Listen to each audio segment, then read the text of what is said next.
Welcome back to the Welsh History Podcast, episode 72, The Arrival of William the Bastard. Usually, these stories start on a dark and stormy, rain-soaked beach, or maybe on a bright, sunlit day as boats land and the new challenger arrives, touching the sand of his new home with purpose or with pride.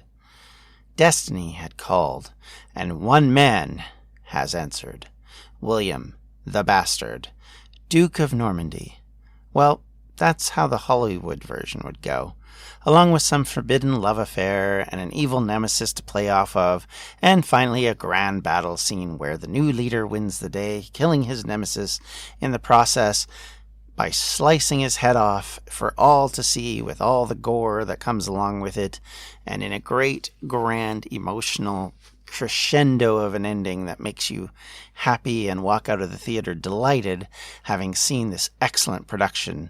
Thus he would have fulfilled his destiny. Certainly there are aspects of that in this story of the Conqueror. His battle with Harold II, better known in the previous show as Harold Godwinson. Of course, in the modern day, there's been a slow change in the historical questions and the way historians look at this story. And it starts to overtake that more pro-English idealism that grew out of this concept of a conqueror, as opposed to just being another petty usurper in the bag of competing interests. Let's be fundamentally honest here. This incident in 1066 isn't a battle of grand invasions followed by masterful strategy. This is basically a three-person war, not dissimilar from the Game of Thrones, and the battles that went on there in that production, in the fact that you have a northern king, a central king, and a out-of-continent king who all arrive to fight over the throne. And in no time do we see this as sort of it's an after effect of what happened that we now call it the change, the rise of Norman England, and this change of cultural context, which comes about because William brings over so many of his allies in taking the throne. If he had used Angles or Saxons or Welsh or Scottish, we wouldn't be talking about the Norman invasion the way we do now. And in a way, that makes sense. I mean, the other way to look at this is that in the Normans were actually Norsemen.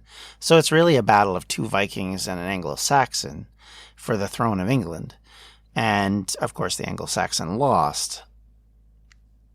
And that's kind of how it's looked at. But even in that, there's nuances, there's discussion points, there's interesting angles. And I'm going to leave it to another podcast to cover all that because, of course, we don't really talk about the English story here.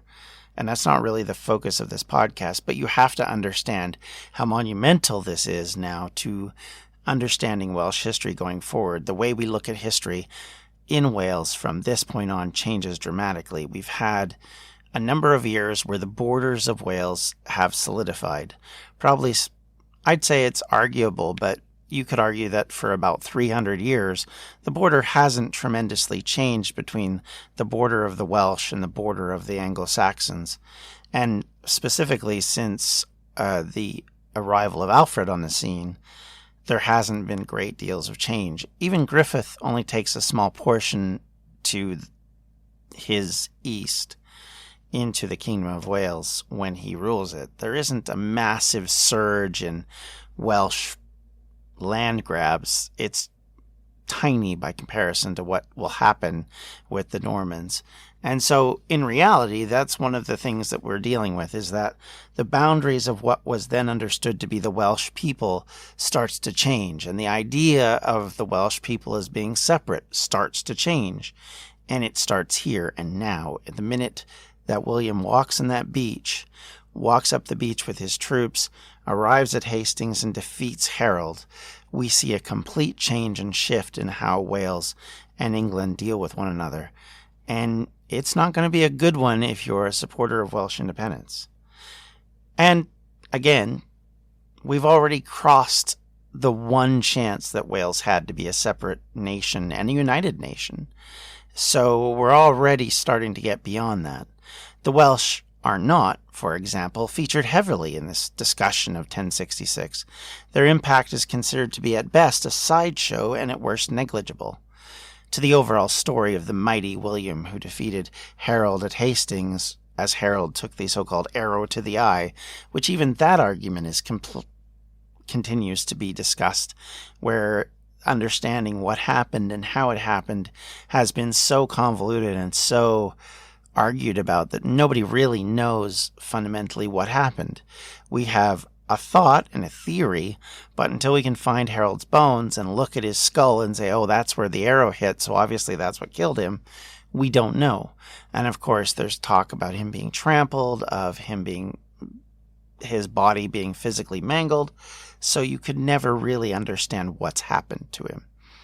And in all of that, as I said, the Welsh story is kind of an afterthought. It's kind of an after effect. And the reason, of course, because of this, the fundamental thing that drives this is that the Welsh story fundamentally has reached an impasse. We have gone backwards, not forwards.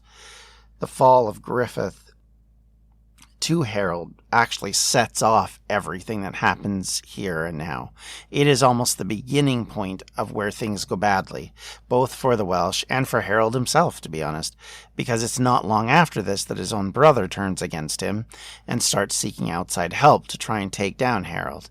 First seeking it from Duke William, and then going up north and talking to Harold Haldreda, who is perceived as being the next big threat, and his claims to the throne are seen as just as valid as, say, William's.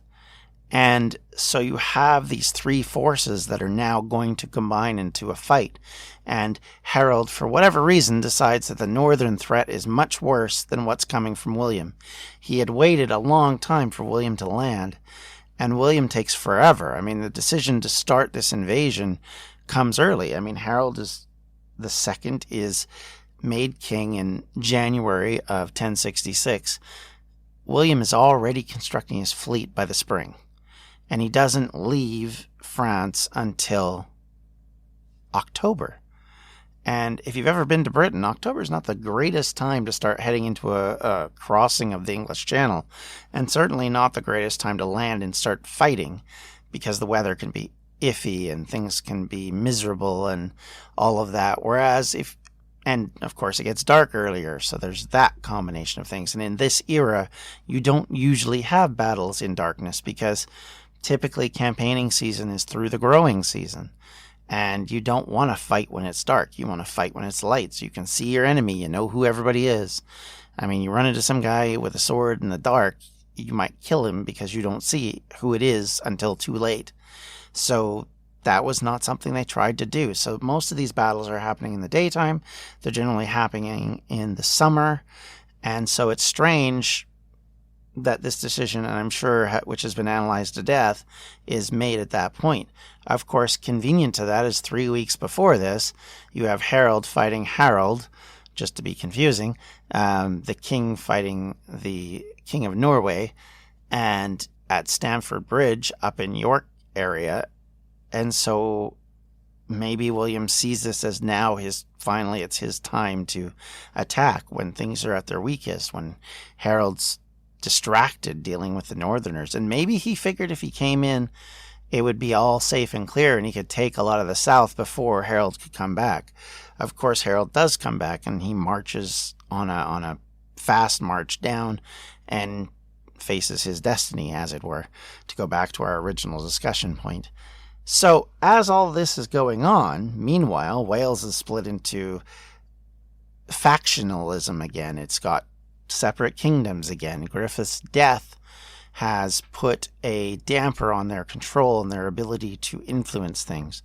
The Welsh are busy still conflicting with one another rather than being able to deal with the outside threats. The Myrfinians and the descendants of Griffith are actually controlling the north and the south. And of course, we know that Harold wanted that. That was his way of kind of keeping the Welsh out of trouble for lack of a better word, is to keep them against themselves.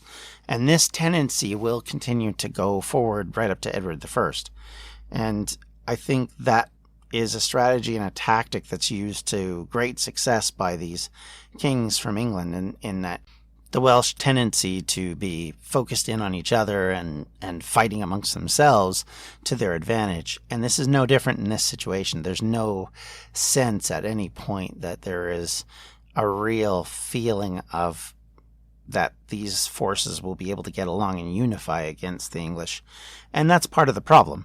And we'll find that what typically will end up happening here is that the forces in the north, under Blethen ap Cynfyn, will unite with Harold Hardrada, the northern Viking Norwegian king, to try and take on Harold. And that, of course, will go badly for all sides involved. Of course, Blethen survives this and ends up and continues to be king for quite a while.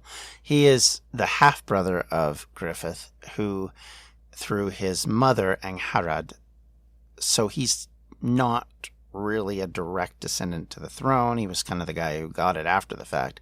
But he still has claim on it based on his connections to that family. And his alliance initially with Elfgar of Mercia would make him a threat to Harold. And then his alliance with his brother Tostig and, of course, Harold Hardrada made him even more of a threat. And, of course, they would come to ally with them to try and fight for the crown. And even after that, they would rejoin Saxon resistance to William. So they pretty much consistently fought whoever was leading the English to try and gain, I would guess, to some extent, a measure of revenge, expansion of their kingdom, and trying to return Wales to a unified state. But they never really were able to do that. And because of that, Blethen doesn't really succeed. And all of his plans and machinations don't seem to come to anything important, at least not for Gwynedd, and certainly not for Wales as a whole. The southern Myrfinians wouldn't have had much to do with him and probably wouldn't have thrown their lot in with him very often because of this tendency of these groups to disagree. And in all likelihood, that would continue to be the case going forward. They really didn't like one another very much. And you can see that in the way that things had gone up till then. Obviously, the Myrfinians were part of the reason why Griffith was killed. So there wouldn't have been a great deal of love lost between the groups, I would think. Hey, podcast listeners, I'm Paul Brandis introducing my podcast, Countdown to Dallas. It's a fascinating, in-depth look at the seemingly unconnected events that led to the assassination of President John F. Kennedy. It's based on my book of the same title. In that book and in this podcast, I go all the way back to 1939, when Lee Harvey Oswald was born into a troubled and dysfunctional family. I'll follow his transient and often violent teenage years and young adulthood, painting a fuller picture of the man who would later become Kennedy's killer. I also take a look at events unfolding in that era, like Cuba and Vietnam, and I'll unpack the conspiracy theories too, not one of which has ever been conclusively proven. Subscribe to Countdown to Dallas at evergreenpodcasts.com or your favorite listening app, October 31st. History is complicated. The story of human progress is long, messy, and riddled with controversies big and small.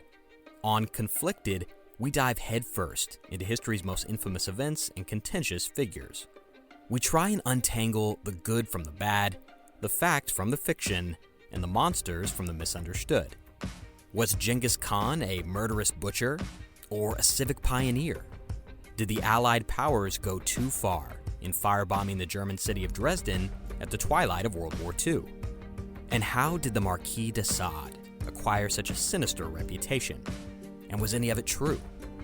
These are just a few of the tough questions we wrestle with and investigate on Conflicted. So if you love history or just enjoy a good story, please join me, your host, Zach Cornwell, for a fascinating new topic each and every month.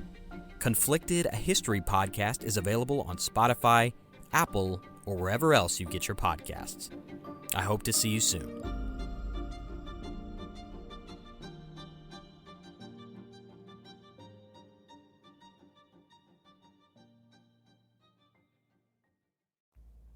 In fact, Mereduth ap Owen ap Edwin, the grandson of Edwin, of course, who was a big part of the Myrfinian line, had in effect thrown his lot in with the Normans as time goes on.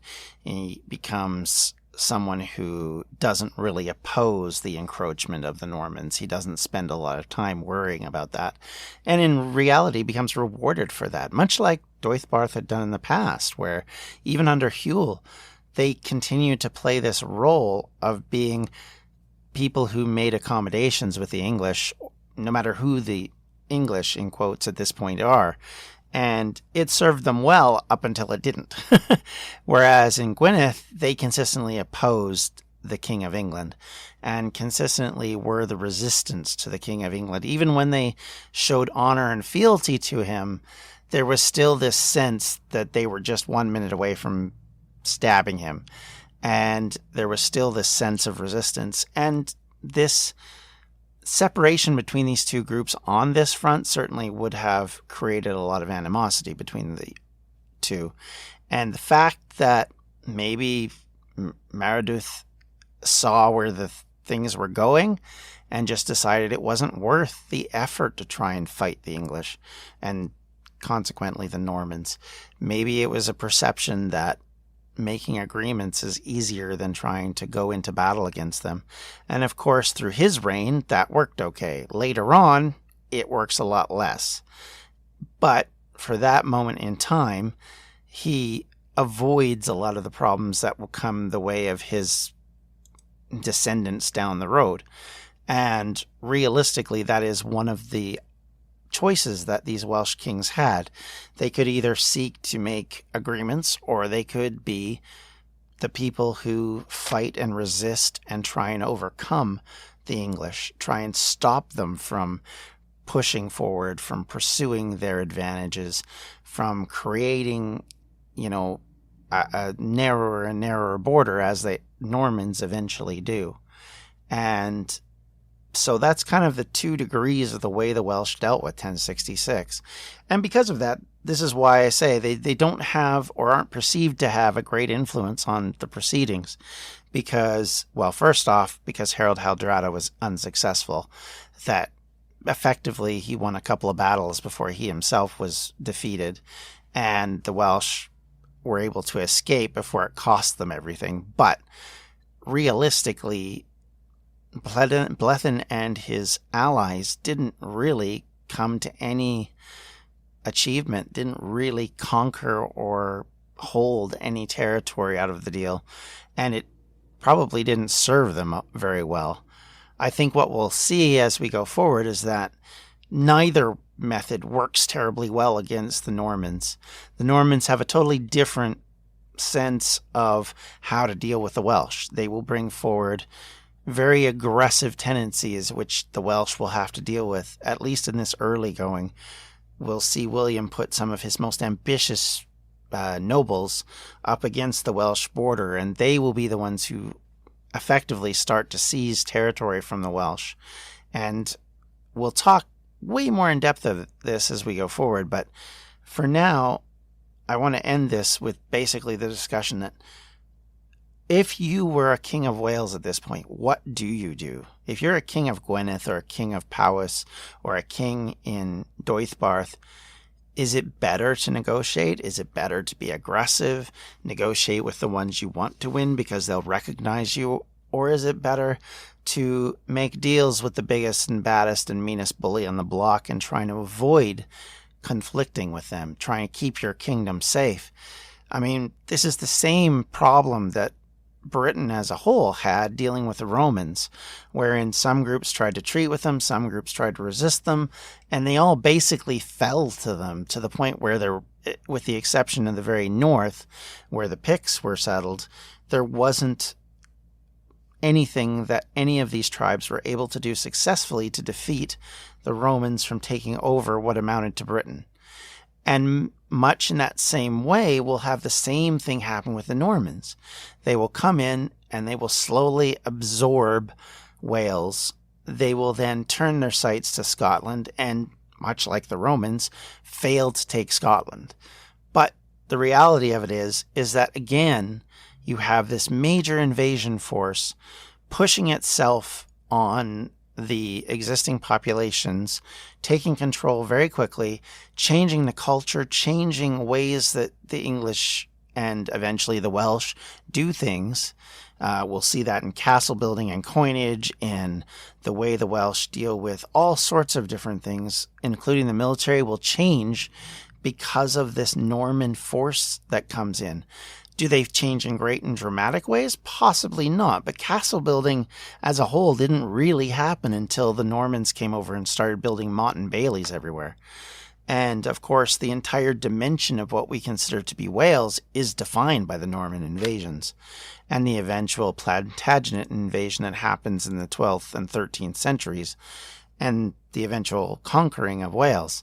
As we go forward, these things will continue to be front and center to the discussion. The way that the Welsh have to interpret and deal with this invasion force and the results of what it does, this usurper and his group, are literally the reason why Wales stays fractured and slowly sinks into being not an independent entity. And so we have to be cognizant that 1066 may be a significant day in English history. It's an important day in English history and should be talked about, should be looked at and examined. And while we won't go into massive details in this podcast, it still has huge ramifications for Wales. It's very important, much like the landings of Julius Caesar before the 1st century AD, and then, of course, Claudius in the beginning of the 1st century AD. Those things will have massive conflicting, and one could argue about whether they're terrible or terrific, influences on the Welsh population going forward. Of course, in both instances, the Welsh kept certain things even as all of this was happening. But you will see some tendencies and some descriptions that are going to sound awfully similar to the way the Romans perceived the Britons at this point in time and talked about the Ordovais and the Silures in that period. And now we're going to talk about the Norman perspective on Wales. We'll start to talk about guys like Gerald of Wales and all of these people who are then looking at the Welsh both as descendants of Welsh people, but also predominantly Normans. And the way they analyze, the way they think of the Welsh has a lot of similarity to the way the Romans were talking about them. And probably mostly because it's a propaganda piece rather than it being fact. And that's something to always keep in mind as we look at these sources. They're biased across both sides. They have reasons why they're doing things. We can't forget that. But at the same time, this is a very pivotal moment in the history of the Welsh, and it will have consequences that go on to this day. So 1066, it's just one of those years that is always going to be important to the history of Britain. And with that, thank you very much for listening. If you have any questions, comments, and concerns, you can reach me at the Welsh History Podcast at gmail.com. You can reach me on Twitter at Welsh History Pod. I do try and respond as quickly as I can. And also on Facebook, I've been talking with a few of you about different things. And just as an aside, people have been asking me if I've seen Britannia, the new Sky Atlantic production that's supposed to be on Amazon Prime. It hasn't come to Canada yet, so I haven't had a chance to see it. I mean, I guess there are other ways of doing that, and so because of that, I have not seen it yet. I know from a historical standpoint, there's a lot of shaky stuff going on there. But I want to give it a chance to actually absorb it and see it and kind of think about what I think of it. Once I've done that, I will let you know and maybe even do a little show on it and just discuss it. But I don't want to precursor that by making a bunch of decisions based on what my preconceived notions are by reading other people. So when I do that, I will let you know, and I will get back to you all on that. And certainly I think it's worth talking about because there is some usage of specifically Welsh in the show to be kind of representative of Brythonic, and in the discussions about how the perception in the show is of the Celtic populations in Britain at the time. And of course, it's a fictional production, so there's going to be lots of vagrancies out of it because of that. So keeping all that in mind, like I said, I'll go in with an open viewpoint and see what I think of it. I'm sure a lot of you will have lots of opinions on it. Be sure to share it with me, and I'll be tremendously interested to see what y'all think. As I said, I've heard both sides of the argument about good or bad of it, but I think that's the case for all of these shows. You have to understand that in those perspectives of these shows that they'll always be not good enough for a historian. It's really difficult to make, and I don't claim to be a historian, but I know enough historians to know that they kind of find the Hollywood version of history to be speculative at best and disserving at worst. So that will certainly come into this question as we look at these kind of programs. But fascinating to see them. I'm glad they're doing them. I hope they do more because, in all honesty, there's a lot of history that could be covered that they just don't do. Like, to me, I've argued for years that if they did something on the Dark Ages in Britain, or the early medieval period, to more rightly call it, I think it would be a fascinating period because there's lots of material you can mine out of that.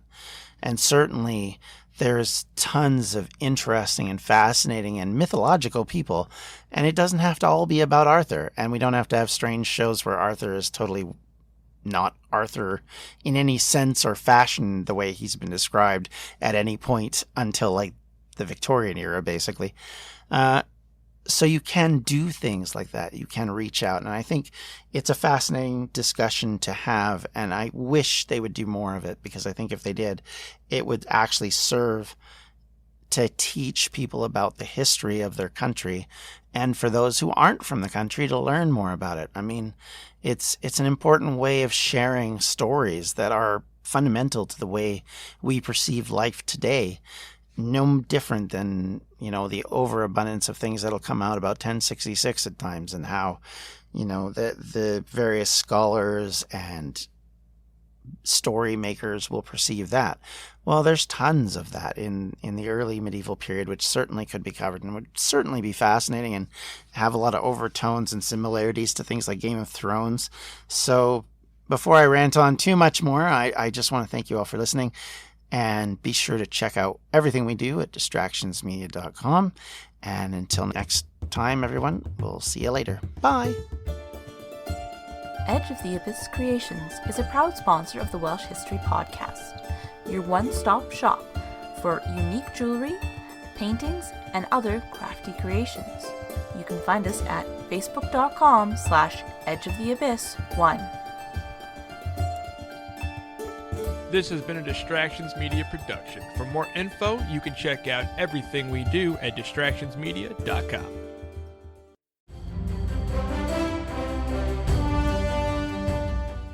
This is Peter. And this is Tom. We want to tell you guys a little bit about our podcast. Tom and I met in college, became best friends, and then teachers almost 20 years ago. Sometimes school just does not allow us to elaborate on the topics that we find interesting, like the real shark attacks that inspired the movie Jaws, or the real historical context to Indiana Jones artifacts. Where does cereal come from? Or are zombies real? Does Ben Franklin really deserve to be on a $100 bill? On our podcast, just like in our class, there are no stupid questions. Just two friends having a lighthearted conversation about history, pop culture, and the context of current events. Listen to History Teachers Talking Podcast from Evergreen Network, anywhere you get your podcasts.